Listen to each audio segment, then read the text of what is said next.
हमारा ब्रह्मांड 13.8 अरब साल पहले एक बहुत छोटे बिंदु से शुरू हुआ था। वैज्ञानिक ऐसा बताते हैं कि उस बिंदु में बहुत भारी मात्रा में मैटर इकट्ठा था और अचानक से किसी घटना की वजह से वह बिंदु बहुत तेजी से फैलने लगा और उसकी गति प्रकाश की गति से भी ज्यादा हो गई। यानी वह प्रकाश की गति से भी तेजी से फैलने लगा और उसी से हमारा ब्रह्मांड इतना बड़ा होता चला गया। उस बिंदु के अंदर बहुत भारी मात्रा में मैटर मौजूद था और यही मैटर आज हमें हमारे ब्रह्मांड में दिखाई देता है।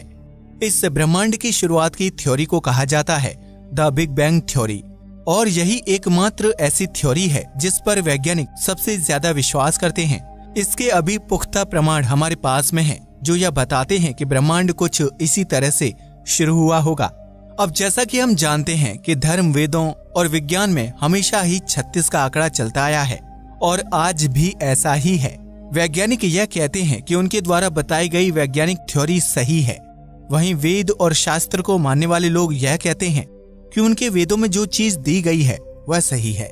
यानी ब्रह्मांड को बनाने वाला कोई ऐसा प्रोसेस था ही नहीं, बल्कि किसी भगवान ने या किसी मौलिक शक्ति ने इसे बनाया है। ऐसी ही एक थ्योरी आजकल हमारे बीच काफी ज्यादा फेमस हो रही है, जिसे कहा जाता है वैदिक थ्योरी ऑफ यूनिवर्स। इसमें भी कई सारी बातें बताई गई हैं और सिर्फ इतना ही नहीं, इसमें विज्ञान का भी इस्तेमाल किया गया है। लेकिन यह विज्ञान के द्वारा दी गई थ्योरी को पूरी तरह से सही नहीं मानती है। इसके बारे में जानना काफी ज्यादा इंटरेस्टिंग होगा और इसीलिए आज के इस वीडियो में हम आपको इस थ्योरी के बारे में बताने वाले हैं। हम ये बिल्कुल नहीं बताएंगे कि यह सही है या गलत, इसका निर्णय आप खुद ही ले सकते हैं। हमारा फर्ज है आपको ज्ञान देना और वही आज के इस वीडियो में हम करने वाले हैं। तो बिना समय गवाए आइए शुरू करते हैं आज के इस वीडियो को। ऐसा माना जाता है कि बहुत पहले से ही हम भारतीयों के पास काफी ज्यादा विज्ञान की नॉलेज थी। भारतीय सभ्यता पहली कुछ ऐसी सभ्यताओं में से एक थी जिसमें तारों पर रिसर्च करना चालू किया था। और सिर्फ इतना ही नहीं, हमारे पास कई सारे सुवेद भी थे जिसमें से काफी सारे तो अब गायब हो चुके हैं। उनमें सिर्फ भगवान से जुड़ी बातें ही नहीं बल्कि विज्ञान से जुड़ी बातें भी लिखी हुई थी।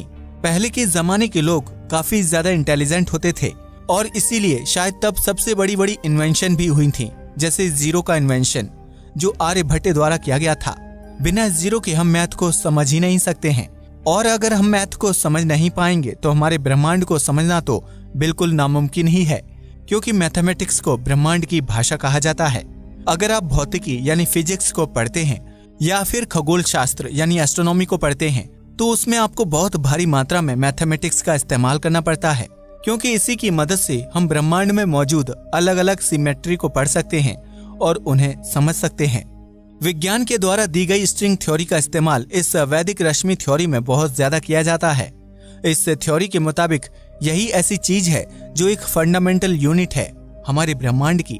जहां विज्ञान स्ट्रिंग पर आकर रुक जाता है, वहीं वैदिक थ्योरी इससे भी काफी अंदर तक जाती है और कहती है कि हमारे ब्रह्मांड की सबसे फंडामेंटल चीज प्रकृति है। इसे वैदिक साइंटिस्ट के द्वारा इस तरह से एक्सप्लेन किया गया है। वैदिक वैज्ञानिक ऐसा मानते हैं कि हमारा ब्रह्मांड हमेशा से ही यहाँ पर मौजूद है और ऐसा कभी नहीं था कि इसका जन्म हुआ। यह अपने आप में ही एक बहुत उलझाने वाला स्टेटमेंट है, लेकिन फिर भी यह समझते हैं कि आखिर यह थ्योरी कहती क्या है। इसके बाद वैदिक वैज्ञानिक बताते हैं कि हमारा ब्रह्मांड मौजूद तो बहुत पहले से था, लेकिन यह इनएक्टिव था, यानी इसमें एक भी वाइब्रेशन नहीं हो रही थी। अब वाइब्रेशन का हमारे ब्रह्मांड से सबसे बड़ा नाता है, क्योंकि इसके बिना हमारा ब्रह्मांड अस्तित्व में नहीं रह सकता। पहले वैज्ञानिक ऐसा मानते थे कि हमारे ब्रह्मांड की सबसे छोटी चीज एटम है। कई सालों तक इसी बात को माना गया, जब तक हमारे पास अच्छे माइक्रोस्कोप नहीं आ गए। फिर एक बार किसी और चीज की रिसर्च करते हुए वैज्ञानिकों ने एक छोटे से पार्टिकल को पकड़ा जिसका चार्ज नेगेटिव था और उसे कहा जाने लगा इलेक्ट्रॉन। और तब वैज्ञानिकों को यह पता चला कि यह तो एटम से भी छोटा है। यानी एटम से भी कई सारी छोटी चीजें हमारे ब्रह्मांड में मौजूद हैं, जिन्हें हम अभी तक नहीं खोज पा रहे हैं। वैज्ञानिकों की इस सोच ने रिसर्च को और ज्यादा बढ़ावा दिया और वैज्ञानिक और भी ज्यादा पार्टिकल को ढूंढने की ओर आगे बढ़ने लगे और इसीलिए लार्ज हैड्रॉन कोलाइडर का निर्माण किया गया, जो स्विट्जरलैंड में मौजूद है और एक ऐसी जगह है जहां पर छोटे छोटे पार्टिकल्स को अलग अलग पार्टिकल्स के साथ प्रकाश की गति के आसपास गति से टकराया जाता है, जिसमें होता ये है कि किसी नए मैटर का निर्माण होता है या फिर कई बार तो हमें नए नए पार्टिकल ही मिलते रहते हैं। और यह एक्सपेरिमेंट काम आया।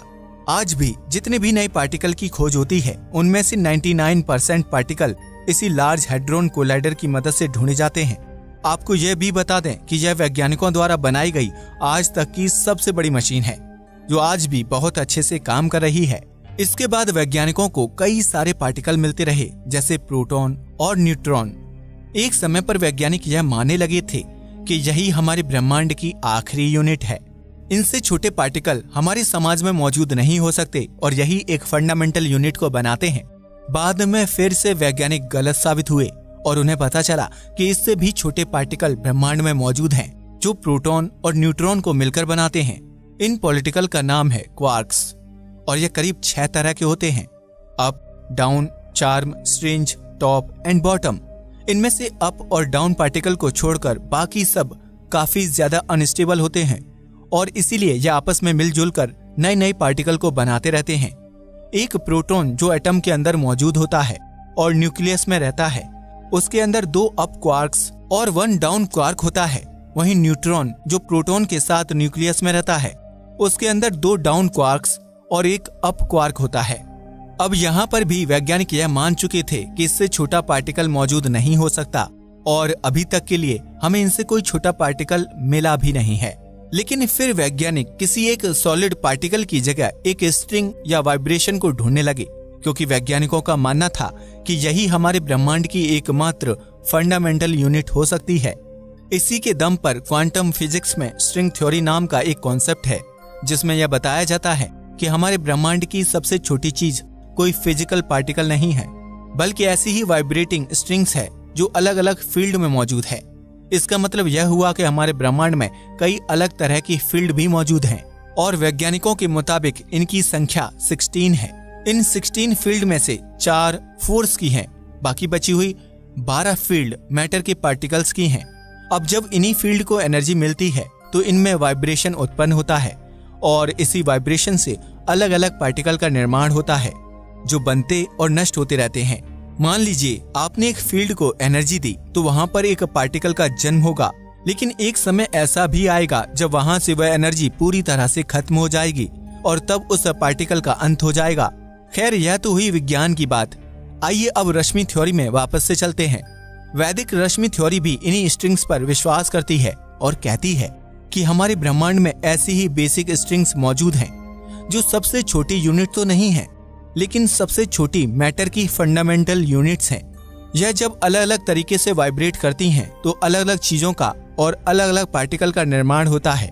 इसे आप आसान भाषा में ऐसे समझ सकते हैं, जब आप एक गिटार को बजाते हैं तो आप जितनी एनर्जी उस गिटार में देंगे और जिस तरह से उस गिटार में एनर्जी को अपनी उंगलियों द्वारा लगाएंगे, वो वैसी ही धुन प्रोड्यूस करेगा। गिटार में भी स्ट्रिंग लगी होती है और जिस तरह से आप उसकी स्ट्रिंग को वाइब्रेट करवाएंगे, धुन कुछ वैसी ही आएगी। और ऐसा ही हमारे ब्रह्मांड में भी होता है। फील्ड को जितना ज्यादा और जिस तरह से एनर्जी मिलेगी, वह उसी हिसाब से अलग अलग पैटर्न में वाइब्रेट करेगी और जैसे वह अलग अलग वाइब्रेशन को उत्पन्न करेगी, वैसे ही अलग अलग पार्टिकल का निर्माण होना शुरू हो जाएगा। वैदिक रश्मि थ्योरी में प्रकृति नाम के भी एक कॉन्सेप्ट को बताया जाता है, जिसमें यह बताया गया है कि हमारा ब्रह्मांड एक समय ऐसे ही स्टेज पर था जब उसमें एक भी हलचल नहीं हो रही थी और यह पूरी तरह से शांत था।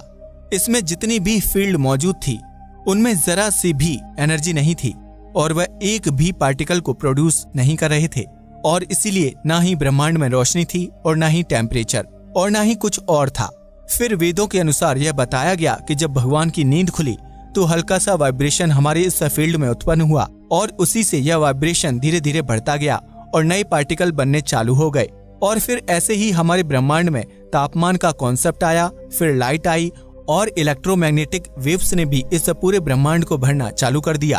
अब यहाँ पर सबसे ज्यादा क्लियर करने वाली बात जो है वह यह है कि जरूरी नहीं है कि वहाँ पर हम यह माने कि भगवान या किसी और चीज की आंख खुली या कोई और चीज जिंदा हुई। इसे हम विज्ञान के नजरिए से यह कहकर समझ सकते हैं कि किसी घटना की वजह से या फिर किसी और प्रोसेस की वजह से ब्रह्मांड में मौजूद फील्ड्स में वाइब्रेशन आई और उसी से इतने सारे पार्टिकल का निर्माण हुआ। यह थ्योरी सिर्फ इतने में ही खत्म नहीं हो जाती, बल्कि इसे पूरे 2800 पन्नों में लिखा गया है। और इतने बड़े कॉन्सेप्ट को एक छोटे से YouTube वीडियो में समझाना काफी ज्यादा कठिन है। खैर, इसकी खास बात यह है कि यह विज्ञान की सबसे प्रचलित थ्योरी के मेन कॉन्सेप्ट को उठाती है और सबको जोड़कर एक ऐसी थ्योरी को बनाकर दे देती है जो हर जगह अप्लाई की जा सकती है और इसके रिजल्ट भी बिल्कुल परफेक्ट आते हैं। अभी तक हम मात्र एक ही थ्योरी को बहुत अच्छे से मानते थे, यानी बिग बैंग थ्योरी। लेकिन अब हमारे पास एक और थ्योरी है जिसे हम ब्रह्मांड को समझने के लिए इस्तेमाल कर सकते हैं। कुछ लोग इसे भगवान से जोड़ते हैं, लेकिन हम आपको बता दें कि यह भगवान से कहीं से भी नहीं जुड़ी हुई है। इसमें पूरी तरह से विज्ञान का इस्तेमाल किया गया है और ऐसा भी नहीं है कि विज्ञान का इस्तेमाल गलत तरीके से किया गया हो। बस इस थ्योरी की भी दिक्कत वहीं पर आकर अटकती है जहां पर बिग बैंग थ्योरी की दिक्कतें शुरू होती हैं, यानी इन्हें प्रूफ नहीं किया जा सकता। अब क्योंकि यह वेदों से बनी हुई थ्योरी है, इसलिए इसमें मैथ को भी लगाना काफी ज्यादा कठिन है। आपका इस थ्योरी के बारे में क्या ख्याल है, हमें नीचे कमेंट बॉक्स में जरूर बताइएगा। वीडियो पसंद आया हो तो इसे लाइक कीजिएगा, शेयर कीजिएगा। नमस्कार दोस्तों।